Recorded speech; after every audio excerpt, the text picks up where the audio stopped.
The bustling halls of Atlanta Memorial Hospital were always busy, filled with the usual sounds of footsteps, beeping machines, and quiet conversations. Sarah Jenkins had been working as a nurse there for the past 5 years, and she loved every minute of it.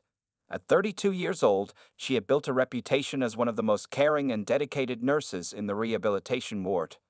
That Wednesday morning started like any other. Sarah's dark skin glowed with a natural beauty that needed no makeup, and her braided hair was neatly tied back as she went about her morning rounds. She had already helped 3 patients with their morning routines when her supervisor called her over. "Sarah, we have a new patient coming in for physical therapy today," her supervisor said, handing her a file. "His name is Marcus Thompson. He's been in a wheelchair for 3 years after a car accident. Could you help him get settled?" Sarah nodded with a warm smile. "Of course, I'll take care of him right away." When she walked into room 205, she wasn't prepared for what she saw. Marcus Thompson sat in his wheelchair. What caught her attention wasn't his disability, it was his smile. He had the kind of smile that could light up a whole room, and his eyes sparkled with intelligence and humor. "Good morning, Mr. Thompson. I'm Sarah Jenkins, and I'll be helping you today," she said professionally, but she couldn't help but return his smile. "Please, call me Marcus," he replied, his voice warm and friendly. "Mr. Thompson makes me feel like my father." As Sarah checked his vital signs and went through his medical history, she learned that Marcus was a 35-year-old consultant who had been working on developing new technology for people with disabilities. Despite being paralyzed from the waist down, he hadn't let his condition stop him from pursuing his dreams. "You know," Marcus said while Sarah was taking his blood pressure, "most nurses just do their job and leave. But you actually listen. That's rare." Sarah felt her cheeks warm at the compliment. "Well, I believe every patient has a story worth hearing." They talked more as she helped him prepare for his therapy session. She learned that he had grown up in Chicago, moved to Atlanta for work, and had been building his own company before the accident. The accident had changed his life, but not his spirit.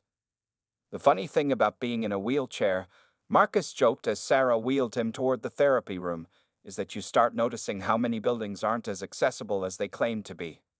Sarah couldn't help but laugh. His sense of humor was refreshing, and she admired how he could make light of his situation without being bitter. During his therapy session, Sarah watched as Marcus worked with determination. Even when things were difficult, he kept that positive attitude.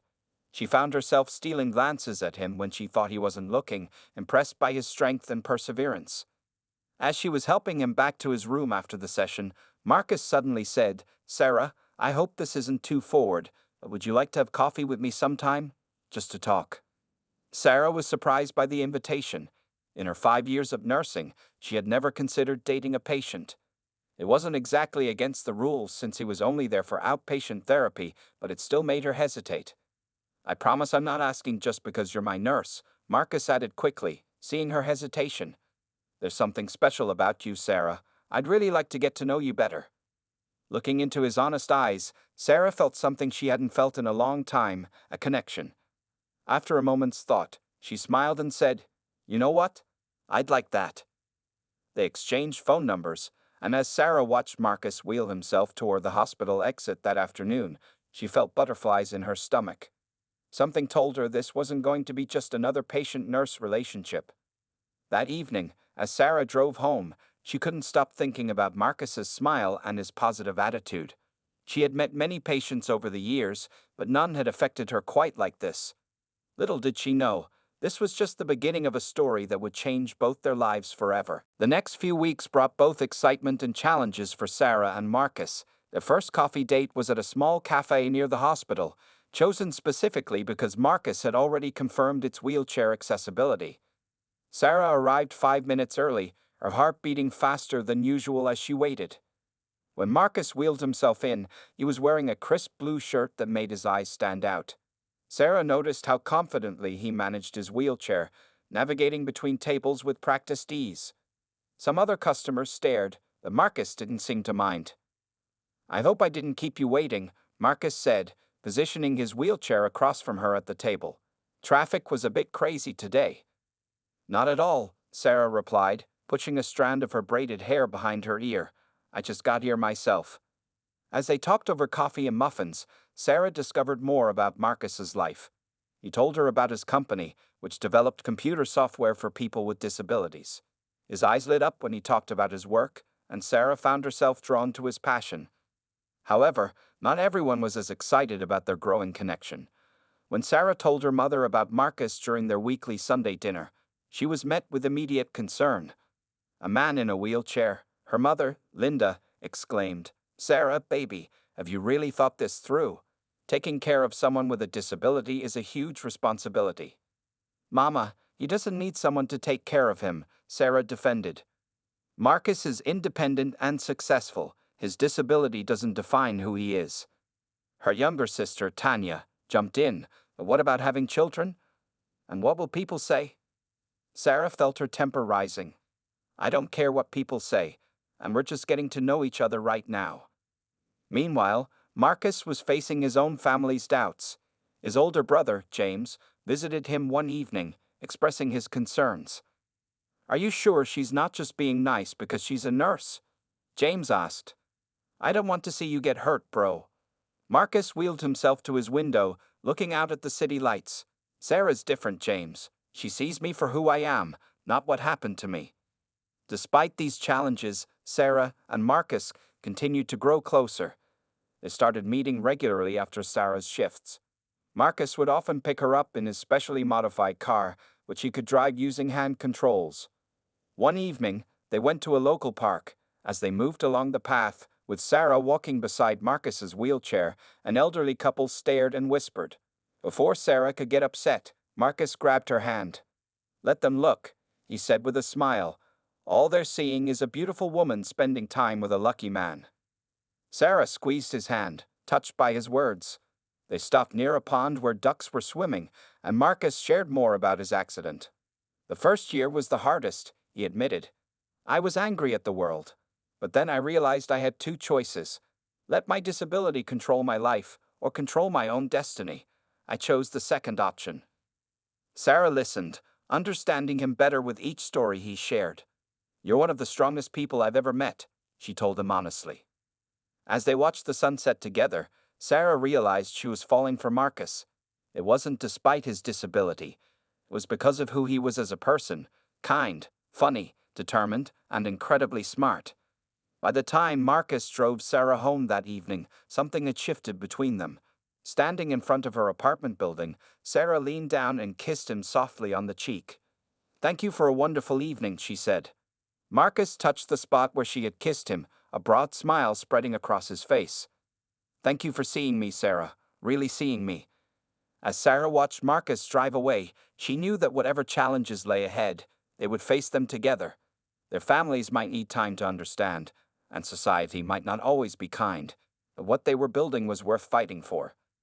That night, both Sarah and Marcus went to sleep with smiles on their faces, knowing that they had found something special, a connection that went far deeper than physical abilities or disabilities. As summer turned to fall in Atlanta, Sarah and Marcus's relationship grew stronger with each passing day.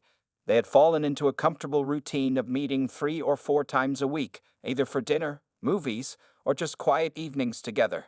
What had started as coffee dates had blossomed into something much deeper. One Saturday morning, Marcus invited Sarah to visit his office. He wanted to show her the work he was doing with his technology company. Sarah had heard him talk about it many times, but she had never seen it firsthand. The office was modern and fully accessible, with wide doorways and adjusted desk heights. Sarah noticed how every detail had been carefully planned. Marcus's employees greeted him with genuine respect and warm smiles, showing Sarah that they saw him as she did, as a capable leader, not just someone in a wheelchair. "This is what I've been working on," Marcus said, leading her to his personal workspace. He showed her a computer program that could be controlled entirely by voice commands. "It's for people who can't use their hands to type or move a mouse." Sarah watched in amazement as Marcus demonstrated the software. "This is incredible," she said, touching his shoulder gently. "You're changing people's lives with this." "That's the goal," Marcus replied, placing his hand over hers. "After my accident, I realized how many everyday things become challenges when you have a disability. I wanted to help make those challenges easier for others." Later that day, they went to lunch at a nearby restaurant. As they ate, Marcus shared more about his dreams for the future. I want to expand the company, he said, his eyes bright with excitement. Maybe even open offices in other cities. Help more people gain independence through technology. Sarah listened, feeling proud of the man sitting across from her.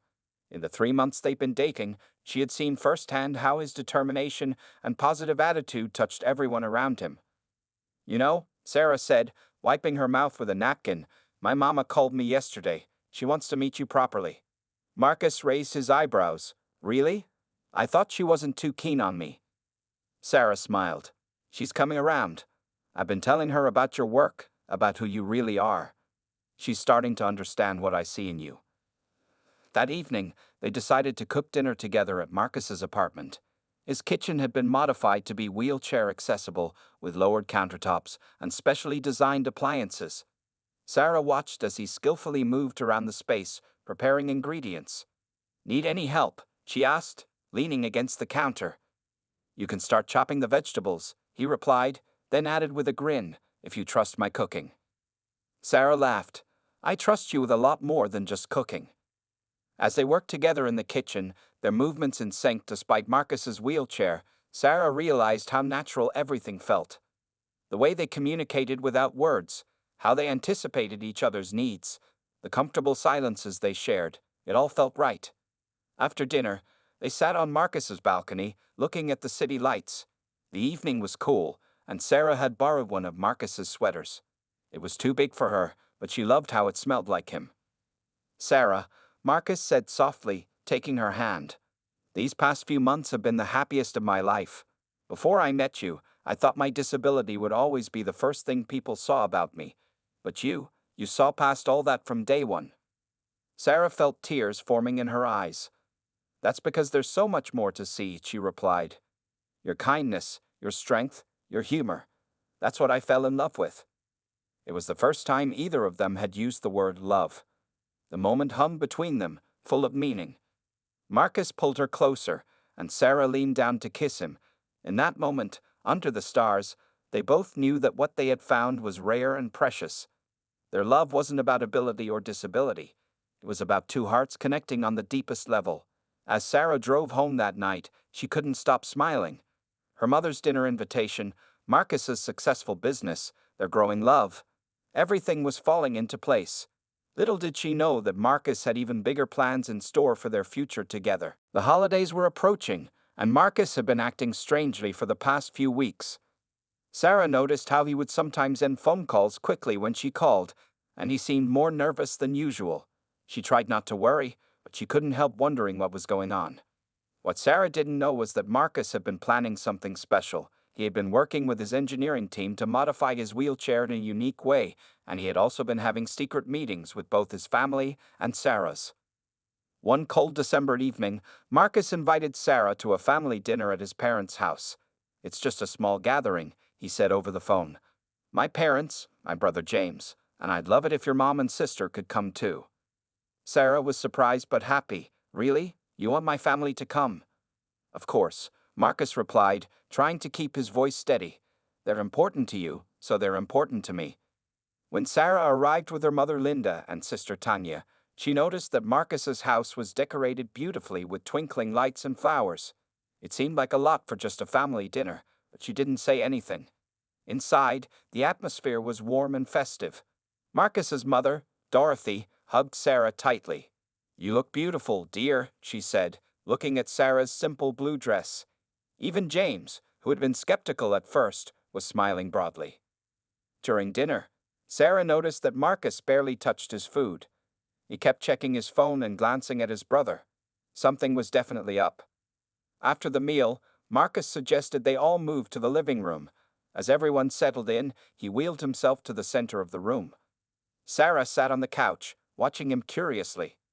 Sarah, Marcus began, his voice slightly shaky. These past 6 months have been the most amazing time of my life. When I first met you at the hospital, I never imagined that a routine physical therapy appointment would change my life forever. Sarah's heart began to race as she realized what was happening. Her mother reached over and squeezed her hand. You saw past my wheelchair from the very beginning, Marcus continued. You saw me for who I am, not what I can't do. You showed me that love has no boundaries, no limitations. Then, to everyone's amazement, Marcus pressed a button on his wheelchair. A special mechanism he had designed with his team began to work, slowly lifting him into a standing position. There were gasps from around the room. Sarah's hands flew to her mouth in surprise. With the help of the wheelchair's support system, Marcus was now standing, though not completely straight. In his hand was a small velvet box. "I wanted to do this properly," he said, his voice full of emotion. "I wanted to stand before you, even if just for a moment, to ask you the most important question of my life." Tears were now flowing freely down Sarah's cheeks. Her sister was recording everything on her phone, while both mothers held each other's hands, crying.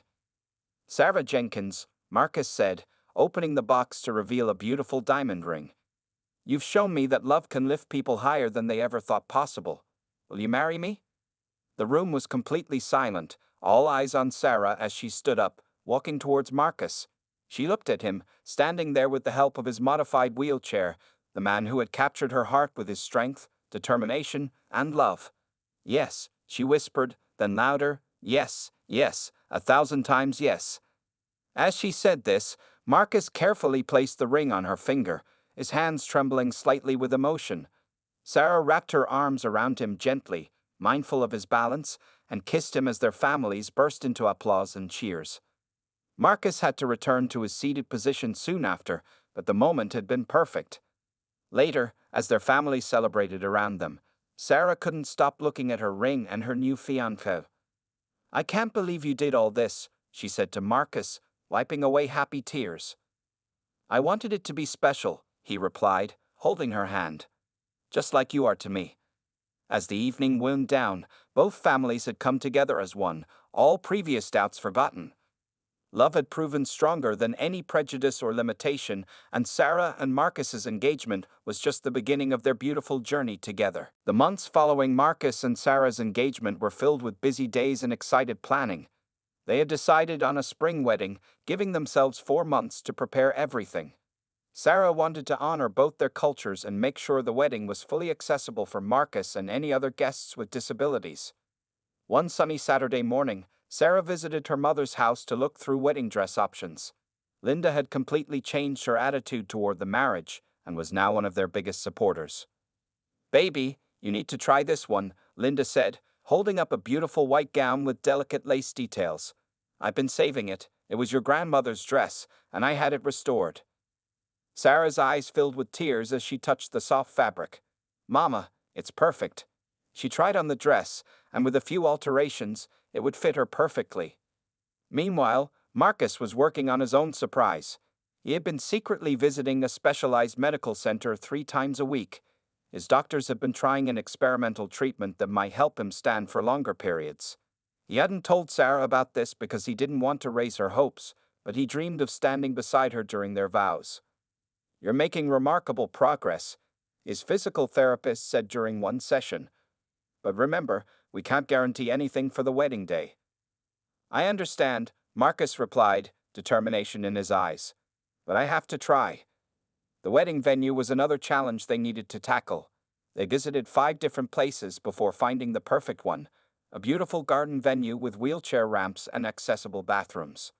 The owner had even offered to install temporary wooden pathways over the grass to make it easier for Marcus to move around. "What do you think?" Sarah asked, watching Marcus examine the space. "It's perfect," he smiled. "I can already picture us here, surrounded by flowers and our loved ones." The guest list brought its own set of decisions. They decided to keep it intimate, with about 100 people. Marcus invited several friends from his disability support group, while Sarah included her close-knit church community. One evening, while they were addressing invitation envelopes at Marcus's apartment, Sarah noticed him looking tired. "Are you okay?" she asked, concerned. "You've seemed extra busy lately." Marcus quickly smiled, not wanting to reveal his therapy sessions. "Just working hard on some new projects at the office. Everything's fine." Sarah's sister Tanya took charge of planning the wedding menu. She worked with the caterers to ensure everything would be served at a height accessible to Marcus and other wheelchair users. She also included dishes from both their family traditions. "We'll have your mama's famous sweet potato pie," Tanya told them during a food tasting session, "and Dorothy's special peach cobbler." As the wedding date grew closer, both families came together to help with preparations. James, Marcus's brother, worked on designing special ramps and platforms for the ceremony. Sarah's mother sewed beautiful decorative cloths for the tables, and Marcus's mother handled the flower arrangements. One particular challenge was planning their first dance. Marcus had been worried about this, but Sarah had a beautiful solution. "We'll dance our own way," she said, demonstrating how she could hold his hands and move around his wheelchair gracefully. They practiced in his living room, creating a dance that was uniquely theirs. The final weeks before the wedding were a whirlwind of activity. Sarah had her final dress fitting, Marcus got his suit tailored to fit perfectly while sitting, and their families worked together to handle last-minute details. The night before the rehearsal dinner, Sarah and Marcus sat together on his balcony, their special spot. "Are you nervous?" Sarah asked, holding his hand.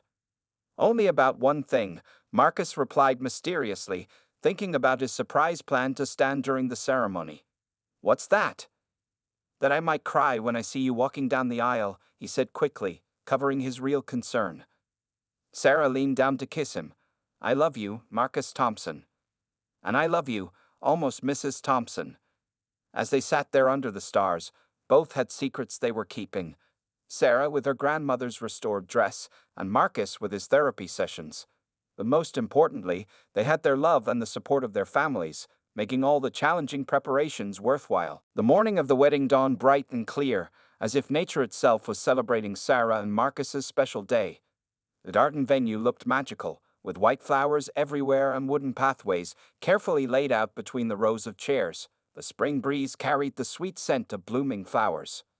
Sarah woke up early in her mother's house, where she had spent the night following tradition. Her stomach was filled with butterflies as her sister Tanya and 3 bridesmaids arrived to help her get ready. "Girl, you need to eat something," Linda said, bringing up a tray with fruit and toast. "It's going to be a long day." Across town, Marcus was already awake in his apartment. He had barely slept, thinking about the surprise he had planned. His brother James was with him, helping him get ready. "Are you sure about trying to stand today?" James asked worriedly as he helped Marcus with his bow tie. "I've been practicing for months," Marcus replied firmly. "The doctors said I'm ready to try. I want to look into Sarah's eyes when we say our vows." By 10 o'clock, guests started arriving at the venue. Marcus's special ramp to the altar was disguised with beautiful flower arrangements, and his wheelchair had been decorated with white ribbons and small flowers. Everything looked perfect. In the bridal room, Sarah's mother helped her into her grandmother's restored wedding dress. The ivory lace looked beautiful against her dark skin, and the alterations had made it fit perfectly. When she looked in the mirror, she couldn't hold back her tears. "Mama, I wish Grandma could see this," she whispered. Linda hugged her carefully, trying not to wrinkle the dress. "She can see you, baby. She's watching from heaven, and she's so proud." Meanwhile, Marcus was in position at the altar, his heart beating fast. He had a small remote control hidden in his jacket pocket, the trigger for the standing mechanism in his wheelchair. His physical therapist was discreetly seated in the front row, ready to help if needed. The ceremony began right on time. The bridesmaids walked down the aisle in their purple dresses, followed by Tanya as the maid of honor. The flower girl, Marcus's young niece, scattered rose petals along the wooden pathway. Then the music changed, and everyone stood up. Sarah appeared at the entrance with her father beside her. Marcus felt his breath catch in his throat. She looked absolutely stunning in her grandmother's dress, her braids crowned with small white flowers, and her smile brighter than the sun. As Sarah walked down the aisle, she couldn't take her eyes off Marcus. He looked handsome in his black tuxedo, sitting tall and proud in his decorated wheelchair. Their guests smiled and wiped away tears as they watched the love between them shine. When Sarah reached the altar, her father kissed her cheek and placed her hand in Marcus's. The pastor began the ceremony, speaking about love that overcomes all barriers and the strength found in unity. Then came time for their vows. Sarah went first, her voice clear and strong despite her tears. "Marcus, you have shown me what true love really means. It's not about what a person can or cannot do. It's about who they are in their heart. You are the strongest, kindest, most determined person I know, and I promise to love you more each day for the rest of our lives." Marcus squeezed her hand, overwhelmed with emotion. The moment had come for his vows and his surprise. He pressed the hidden remote in his pocket. Slowly, carefully, his wheelchair began to lift him into a standing position. Gasps of surprise filled the garden. Sarah's eyes widened, and tears started flowing freely down her cheeks. She hadn't known about his months of secret therapy and practice. Marcus stood there, supported by his specially designed wheelchair, but definitely standing, looking directly into Sarah's eyes. His voice shook with emotion as he began his vows. But what happened next would shock everyone present, including Marcus himself. This moment would become the miracle that no one saw coming. As Marcus stood supported by his wheelchair at the altar, looking into Sarah's teary eyes, something extraordinary began to happen. His legs, which had been receiving experimental treatment for months, started to feel different. The sensation was unlike anything he had experienced since his accident 3 years ago. Sarah, he began his vows, his voice trembling with emotion. From the day you walked into my hospital room, you brought light back into my world. Suddenly, Marcus felt a tingling sensation in his legs. His physical therapist, Dr. Roberts, who was sitting in the front row, noticed something different in Marcus's stance. The way he was standing wasn't just from the wheelchair's support mechanism. Marcus continued his vows, trying to stay focused despite the strange feelings in his legs. You saw me for who I am, not what I couldn't do. You believed in me when others doubted. Then, without warning, Marcus's right leg moved slightly. It wasn't the mechanical movement from his wheelchair's support system, it was natural movement. Sarah, still holding his hands, felt him grip tighter as surprise crossed his face. Marcus? She whispered, noticing the change in his expression. Dr. Roberts quickly stood up and moved closer to the altar, watching intently. The experimental treatment they had been trying involved cutting-edge nerve stimulation therapy, but they had never seen results like this before. Marcus paused his vows, his eyes wide with disbelief. Sarah, I can feel my legs, he whispered, just loud enough for her and the pastor to hear. Tears streamed down Sarah's face as she held onto his hands tighter. The guests sat in confused silence, not sure what was happening at the altar. Marcus's brother James stepped closer, ready to help if needed.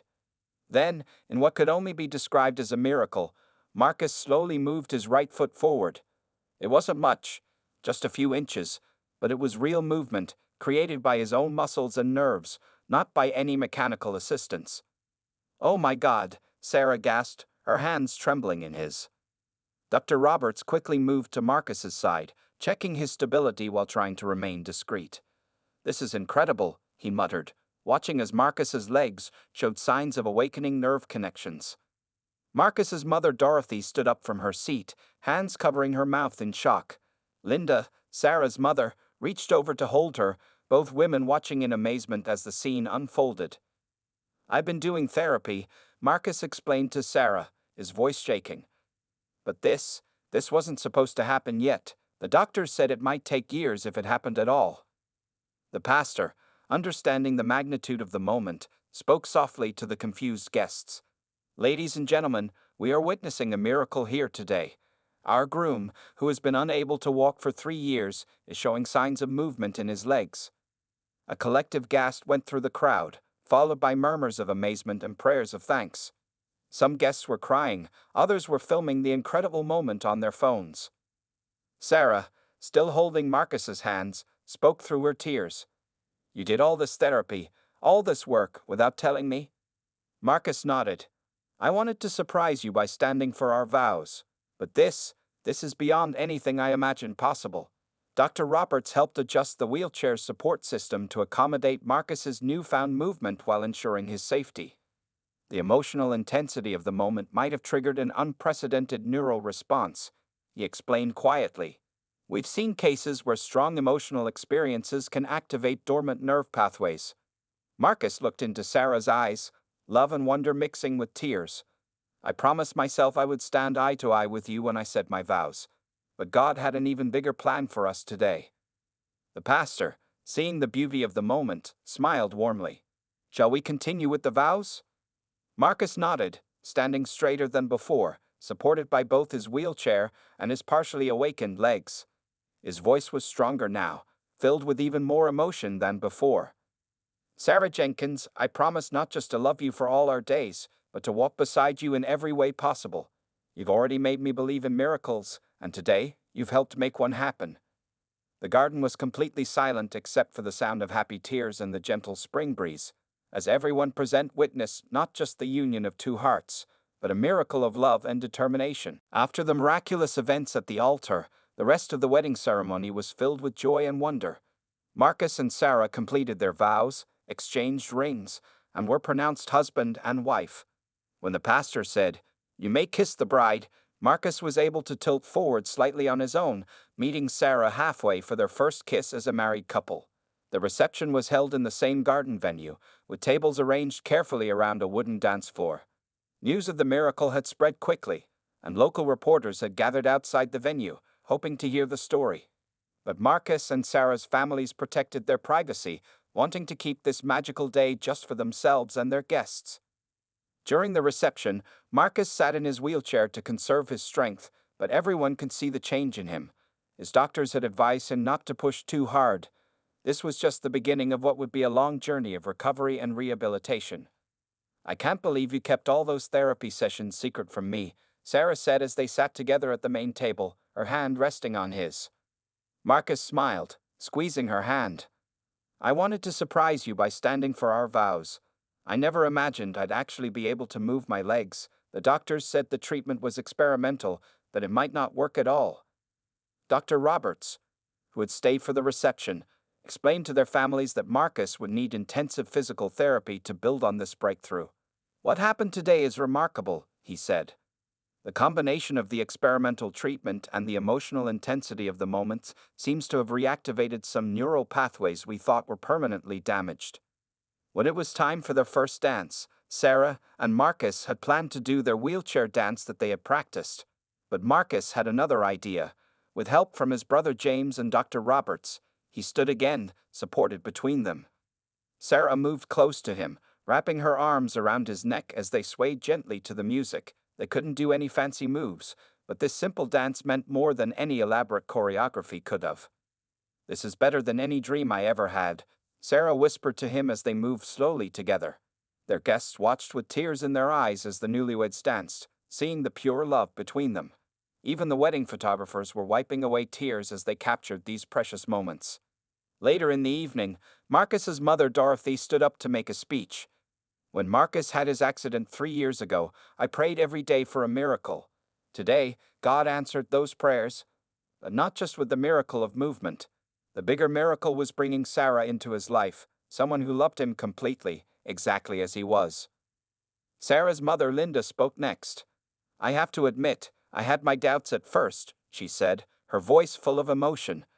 "But Marcus showed us all what true strength looks like, and Sarah showed us what true love looks like. Today, they showed us what miracles look like." As the evening drew to a close, guests began to leave, each one hugging the happy couple and sharing words of joy and amazement. Marcus and Sarah had decided to postpone their honeymoon for a few weeks so Marcus could begin intensive physical therapy to build on his breakthrough. In the quiet moment before they left the venue, Sarah and Marcus sat together looking at the stars, just like they often did on his balcony. "You know," Marcus said, holding her hand, "everyone's calling what happened today a miracle. And it was. But the real miracle happened the day you walked into my hospital room and saw me for who I really was." Sarah leaned over to kiss him softly. "And who you're going to become. This is just the beginning of our story, Marcus Thompson." "Our story," he repeated, smiling. "I like the sound of that, Mrs. Thompson." As they left the venue, heading toward their new life together, both Sarah and Marcus knew that whatever challenges lay ahead, they would face them together. The miracle they had witnessed today was just the beginning of their journey, a journey of love, healing, and endless possibilities. Their story would go on to inspire many others, showing that true love knows no boundaries, and that sometimes the greatest miracles happen when you least expect them, but need them the most.